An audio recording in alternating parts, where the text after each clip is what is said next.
ఈశాన్య దిశలో ఈ వస్తువులు అస్సలు ఉంచకూడదు. అందరికీ నమస్కారం.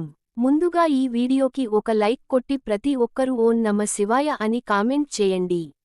వాస్తు శాస్త్రంలో ఈశాన్య దిశను ఈశాన్య కోణమని పిలుస్తూ ఉంటారు. ఇంటి యొక్క ఈ దిశ చాలా ముఖ్యమైనది.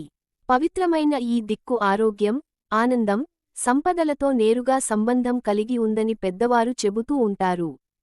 తూర్పు ఉత్తరం మధ్య దిశను ఈశాన్య దిశ అని పిలుస్తారు. ఇంట్లో ఈశాన్య దిశలో ఉండకూడని వాటి గురించి ఇప్పుడు తెలుసుకుందాం. ఈశాన్య దిక్కులో అపరిశుభ్రంగా అసలు ఉండకూడదు. ఈశాన్య దిశలో మరుగుదొడ్డి ఉంటే దానిని తొలగించాలి.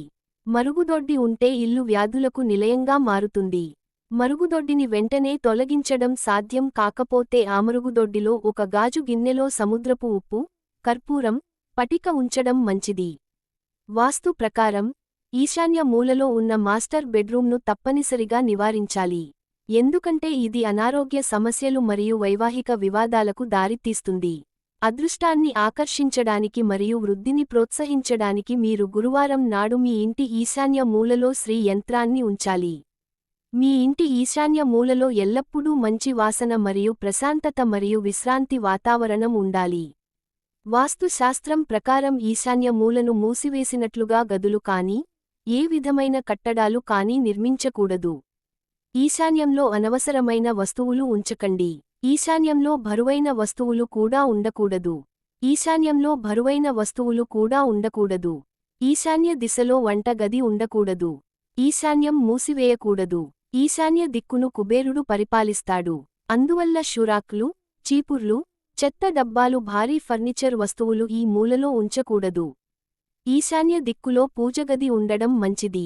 ఈశాన్య దిక్కులో దేవుడి చిత్రపటాలు ఉండడం మంచిదే. మంచి ఆరోగ్యాన్ని పెంపొందించడానికి ప్రతిరోజూ ఈశాన్య దిశలో కొవ్వొత్తి లేదా దీపాన్ని వెలిగించండి.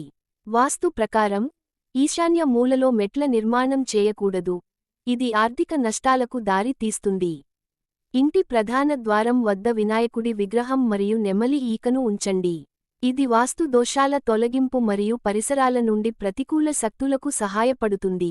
మీకు అదృష్టాన్ని మరియు సంపదను తీసుకురావడానికి మీరు మీ ఇంటి ఈశాన్య మూలలో తాబేలు విగ్రహాన్ని ఉంచవచ్చు.